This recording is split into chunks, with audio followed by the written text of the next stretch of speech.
సైన్స్కి శాస్త్రానికి ఏదో కాన్ఫ్లిక్ట్ పెట్టావు. నేను కూడా వాయిస్ ఓవర్ ఇచ్చాను. నాకు కూడా ఎంత దొంగ అంటే డైరెక్టరు సినిమా చూపించకుండా అది మాత్రం చూపించి ఆ 4 లైన్లు నాతో చెప్పించుకుని sir okay sir thank you sir అని పంపించేవాడు. సో ఎందుకంటే సినిమా తెలిసిపోతుందేమోనని. అండ్ నేను చూసిన ట్రైలరు టీజర్లు వచ్చిన తర్వాత మోర్ ఇంటూ ఈ వచ్చిన రియాక్షన్స్ అన్నీ చూస్తుంటే అందరూ కూడా దాని మీద క్యూరియస్గా ఉన్నారు. సో అసలు ఏంటి what is that conflict of science and శాస్త్రం, ఎలా వెళ్ళేది దాని మీద? అంటే సార్ మనం ఒక జడ్జిమెంట్ ఇవ్వాలని ట్రై చేయలేదు సార్ దాంట్లో ఏమి. అంటే బేసిక్గా దట్ క్వశ్చన్ సైన్సా శాస్త్రమా అంటే సైన్స్లో శాస్త్రం ఉంటుంది, శాస్త్రంలో సైన్స్ ఉంటుంది అనేది పాయింట్ బేసికలీ. అంటే ది బోత్ ఆర్ ఇంటర్వ్యూన్డ్ టుగెదర్ అనేది ఇదనమాట. సో మూవీలో కూడా ఇప్పుడు హీరో వచ్చేసి హీస్ ప్యూర్లీ సైన్స్ నమ్ముకొని వస్తాడు, విలేజ్ చూసి సూపర్ స్టిషియస్ కంప్లీట్గా, అంటే కంప్లీట్లీ వెరీ రిలీజియస్, వెరీ అంతా ఉంటుంది.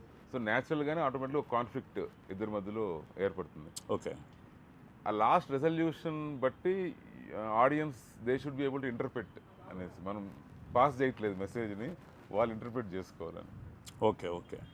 సో ఎవరిని హర్ట్ చేయవు, మనం ఎవరిని హర్ట్ చేయట్లేదు సార్. అదే ఎందుకంటే వెరీ సెన్సిటివ్, వెరీ సెన్సిటివ్.